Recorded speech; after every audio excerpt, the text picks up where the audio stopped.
I'm Sarah, an 18-year-old college student from Florida. My parents divorced when I was 12, and I've been living with my mom ever since. Last year, my dad passed away from cancer. It was devastating for me because we were really close. He left me a significant amount of money in his will, which would only be accessible to me once I turned 18. Well, this year I turned 18, and the craziest thing happened to me. Honestly, sometimes to this day, I marvel at how crazy everything was. One day, my stepdad, Tom, called me into his room. Tom is in his mid-40s and has been married to my mom for 5 years. We've never really gotten along, but I've tried my best to be civil with him. I can't really say the same for him, though, because he's always found ways to antagonize and patronize me. I try to keep my distance, but it's hard considering he's a parental figure and we live in the same house together. Hey, Sarah, I need to talk to you about something important. What is it? Well, I know that your dad left you some inheritance money. Yes?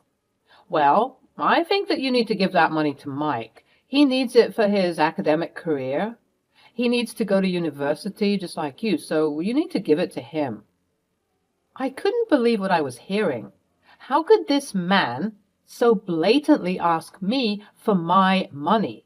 I told him, I don't think that would be possible, Tom. It's the money that was left by my father for me.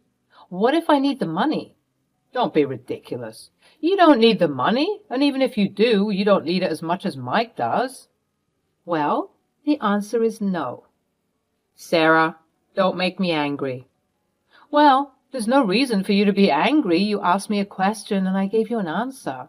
Me saying no isn't meant to disrespect you. It's just a boundary I'm enforcing, and if you're getting upset at me saying no, then you need to check your privilege. How dare you speak to me this way? I'll have you know that you're staying at my house, sweetie, so you do as I say. Yeah, I don't think so. Ciao. And before he could say anything else, I skedaddled out of his room. I didn't have time to hear his nonsense. Unfortunately, this behavior from Tom wasn't surprising in the slightest. Because of the way he acts, I knew that it was only a matter of time before he would ask me for the money. You might be wondering where my mom was during all of this. Well, that's another issue I've learned to be accustomed to. My mom wasn't just wearing rose-tinted glasses when it came to Tom. Sometimes I feel like she'd been bewitched by him because it was almost abnormal the way she would ride for him and stand by his side through anything. Don't get me wrong, she's my mom and she loves me. But I just didn't want to sully her image of him. She seemed to be so content with him, so I decided to put me and Tom, differences to the side, just so that my mom could be happy. It's crazy how even as one of the youngest members of the household, I was tasked with being the most mature one. My mom, Janine, was out of town for a while, hence her absence from this scene. Had she been here, she would have blown a casket. I mean, that's why Tom felt so proud and domineering. He was the only parent in the house and could therefore impose whatever rules he saw fit. Joke's on him, because I know all about his conniving plans.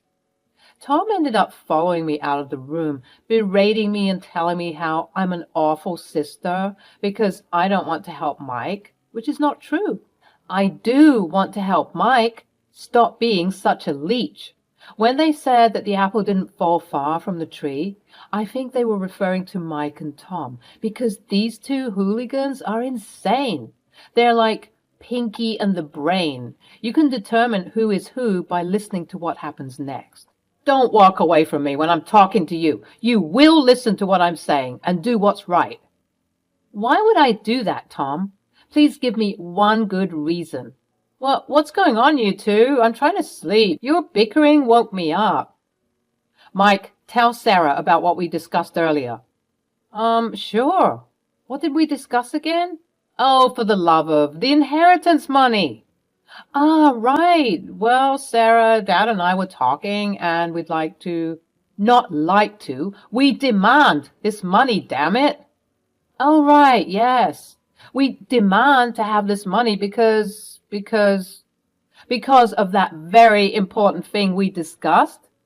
You mean the business? Business? What business? You said this money was for university tuition, Tom.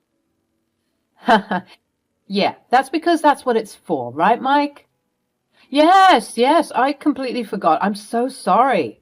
Must have slipped my mind since I just woke up and everything. Yes, it's for university. I have an interest in attending university, obviously, and I want no demand the money for myself, please. Thank you. Oh, what a cute attempt. Unfortunately, it wasn't cute enough. The answer is no. Why not attend college first? Get your priorities in order and see what you might want to pursue. I guess I haven't thought about that. He can't do that, Sarah. Why not? Because he knows what he wants. Anyways, this wasn't even up for discussion. We're getting that money. We'll see about that. We spent the rest of the evening with some thick tension in the air. Even though Tom was notorious for his silly antics and attempts at testing my patience, this new attempt at irking me was out of the ordinary. Never had I encountered such an immature and selfish person. This situation was quite big, and I didn't want to tell my mom about it, at least not yet. I wanted to keep toying with them, especially after I found out this. Sarah, stop playing. You need to be a grown-up and do the right thing. Huh. And the right thing you're referring to is giving away my money? Are you all right, Tom? Just wait till I tell Mom about... Don't tell Janine anything. Why not? She's my mom. She deserves to know that this is how I'm being treated. You think that she cares? Listen, I'm just trying to do you a favor. If you bring this up to her, she'll just get upset at you for wasting her time, as well as being so selfish. Well, Tom, that's a risk I'm willing to take. I'm warning you, don't tell your mother. His ferocious tone took me off guard. I'd never seen him get so riled up about something, especially something of this nature. Something was up, and it was up to me to investigate what was going on, especially the aforementioned business idea that Mike managed to slip out. They think I'm stupid and that I didn't catch on to their silly mistake, as well as Tom feeling so strongly about me talking to my mom about this situation. I talked to my mom as soon as possible. Hello? Hey, baby, how are you doing? I'm not very well, Mom. This house is weird. Something is up with Tom and Mike. Especially Tom. He's being weirder than usual. Oh, Sarah, don't be paranoid. I know you don't really like him, but he's not weird. Mom, he asked me for the inheritance money. What? Really? Actually, he demanded to get the money, both he and Mike. That's not true. He wouldn't do that. I know you love him, Mom, for whatever reason, but this is true. I want to believe you, but it's all just so surreal. Why would he do that? He said it's for Mike's education, but I think something fishy's going on. He was even quite aggressive when I told him that I would tell you what he said to me. I don't know, baby. I just feel like I need more proof. Don't worry. I'll get all the proof. Just wait and see.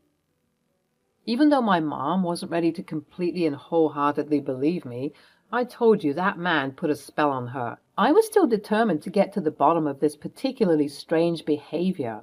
In the dead of night, I logged into the family computer and I found something shocking. Fortunately, for me at least, it appeared as though Tom had forgotten to log himself out of his emails. Big mistake, as I saw something that was very concerning. Tom appeared to have been sending emails to a certain lady named Denise.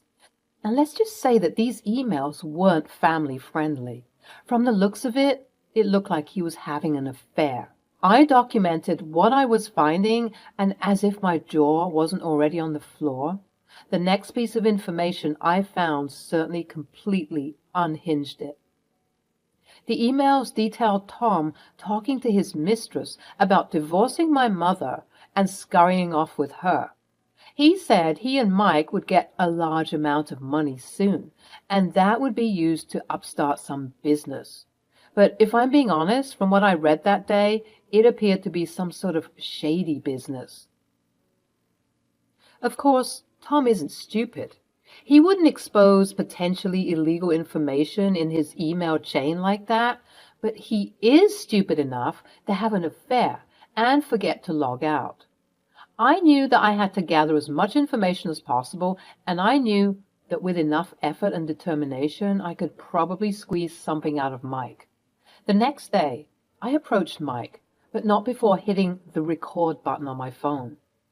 "Hey, Mike." "Hello, Sarah. You seem to be chipper today." "Why not be chipper? It's a beautiful day after all. I have some questions I wanted to ask you. See, I've been thinking a lot about what you said and Tom said, and I'm considering giving you the money." "Really? That's great. Dad will be so happy to hear this. Let me tell him." "Not so fast. Before I give you this money, because it is for you, right? For your college tuition." Oh, yeah, right. Yeah, my college tuition, yeah. Right. Anyways, I need to be sure that you're very serious about receiving this money. Yes, I am very serious. And Dad is serious. And Denise is serious." "Denise? Who is Denise?" "Oh, she's the student advisor for the college we're planning on sending Mike to." Both Mike and I were scared senseless. We didn't know that he had come into the room. "I don't appreciate you interrogating my son." "I was doing nothing of the sort. I was simply asking him how my money was going to be used." "Well, once you give someone money, it's no longer your money, so it's not your business." "Is that any way to speak to the person who is considering giving you money?" "You're not considering anything. You're giving me that money. If you don't give me that money, then I'm just going to have to kick you out." I was stunned. It seemed as though Mike was stunned too. "Dad, this wasn't part of the—" "Shut up, airhead. I'm the parent, and therefore I get to make the rules. If you don't give me that inheritance money, then you can just get out." I opted not to say anything, because little did Tom know I was still recording this conversation. I had caught him red-handed. I walked out of the room, sending Tom the evilest of evil eyes, and proceeded to lock myself in my room. I began compiling everything that I could against him. I felt like those detectives in those TV shows, collating all the data and putting it up on their conspiracy walls. I took the voice recording as well as the screenshots I took of the conversations between Tom and Denise, and braced myself for the storm that was about to let loose. After I was done with everything, I called my mom. "Hello, Mom." "Hey, love. How are you?" "Mom, are you sitting down?" "Why? What's wrong?" "I'm afraid that there's some harrowing news I need to share with you, and you're not gonna like it." I started spilling the beans. I told my mom everything that I found, and all the while she was denying it until I made her listen to the audio recording I took earlier, and at this point her resolve began to crumble. "Why would he say those things to you? Why would he do that to me? Why would he be so cruel?" "Because he's an evil man, Mom. I'm sorry to break it to you, but you married a monster." "This is just awful, and I left you all alone with those two sickos?" "Absolutely not. I'm coming home right now. You stay where you are. Have you locked your door?" "Yes, ma'am." "I'm going to ruin that man and make sure he never shows his face to the public again. When I'm done with him, he's going to wish he never married me." "That's the spirit, Mom. Now hurry up and get home. We need to devise a plan." My mom arrived several hours later and immediately came to my room. We hugged and cried for what seemed like hours. I could tell that this news wasn't easy to hear, but I'm glad that she was in her angry stage of this revelation, as it prompted her to act, and act she did. We talked for hours, and at the end of the deliberation, we knew what we would do. Several days had gone by, and Tom didn't know why my mom came home so early from her work trip, as well as why she was giving him the cold shoulder. He appeared to be very happy, almost unreasonably so, to show my mom that he was sweet and innocent, but unfortunately for him, she now saw through his very well-orchestrated facade, and she was ready to kick him to the curb. My mom opted to hire a PI. After I showed her the shady messages about his alleged business, she too felt a strong sense that the money was not going to be used for anything legal. This especially infuriated her, as she simply couldn't fathom how a parental figure, could be so cruel and conniving. That's when she wanted to take things into bigger hands. She knew that she and I alone could not handle what was about to ensue. And oh boy, did we found out a lot of incriminating evidence. The private investigator got back to my mom, and my mom relayed the information to me. So, wow, I'm even at a loss for words. Come on, don't leave me in suspense any longer. What did the PI guy find? Well, it turns out that he's planning on running a money laundering business out of the laundromat he wants to buy and establish as his business. It's the oldest trick in the book. Wow. That's not all. This Denise person he's been cheating on me with is also in trouble with the law for drug-related stuff. She's been arrested on several occasions for conspiracy to sell and distribute illicit substances. So it wouldn't be surprising if they weren't just doing money laundering in that business, but also drug-related stuff.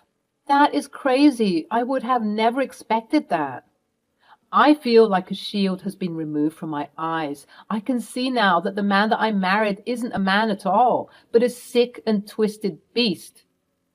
When are we going to bust them, Mom? Right now. Follow my lead. Right now? Wait, let me get my camera. We proceeded to go to the living room where we found Mike and Tom rambling about their shady business. And then we'll have to use this as a caveat for our business. It's all going to be super well hidden. All you have to do is pretend like you don't know what's going on and just serve the customers accordingly. Okay, but what about... Oh, hey everyone, we're just finalizing the stuff for Mike's college application. Cut the crap, Tom. The jig is up. We know everything. What do you mean? Oh, that innocent act isn't going to work on her anymore. Smile for the camera. Get that out of my face, you spoiled brat. I mean, Sarah. We know everything, Tom.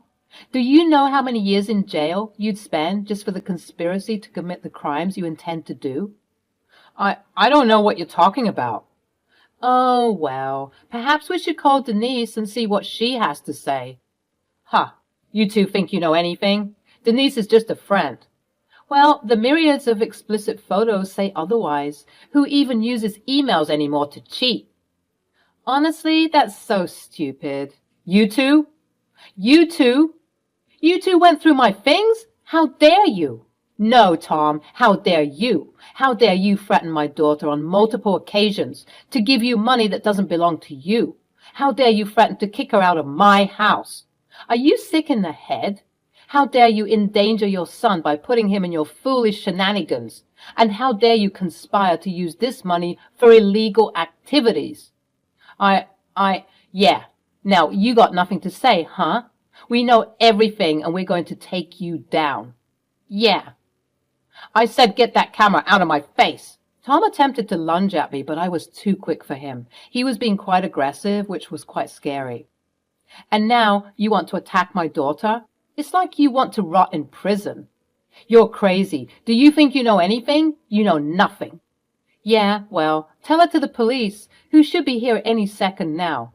Police? Yes, the police. You thought that I wouldn't call the cops on you, especially with how you're behaving? At that moment, we heard police sirens pulling up to our neighborhood. Never in my life had I seen Tom look this way. He was always smirking as if he was 2 steps ahead of everyone, but today, once he heard those sirens, it was like all the blood drained from his face. He looked terrified.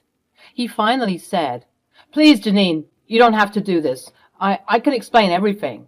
"Save it for the judge, you cockroach. You disgust me. And Mike, don't think you're off the hook for this. You two are both getting arrested. That should teach you a lesson about mistreating my daughter and me. I know you're a kid, but you're old enough to know better, and for that, you need to be punished." "Yes, Mom." "Come on, Janine, don't you think that all of this is a bit excessive?" "On the contrary, it's not excessive enough. How are we with the live stream, Sarah?" "We've got over 3,000 people in the live stream. This is going to be big." "Oh, and if this wasn't clear enough, I want a divorce." You heard it right, folks. Over 3,000 people witnessed the whole debacle. And surely enough, the news was hitting local newspapers and tabloids. It was crazy to be amidst the notoriety of my sick, ex-stepfather and his son, but it was also sweet to witness his demise. He lost his job, his friends, and even some family members don't wish to speak with him. He's being charged with all of these conspiracies, which, if the judge sees fit, he can spend upwards of 20 years behind bars just for this. The police also managed to find Denise, who had gone in hiding when all of this was blowing up, and she too was charged with the aforementioned charges. Life was sweet on this side, though, as my mom and I grew closer due to this situation. On the weekends, we'd often chill on the patio, drinks in hand, while we laugh at how stupid and evil Tom was. Good riddance. Good riddance indeed.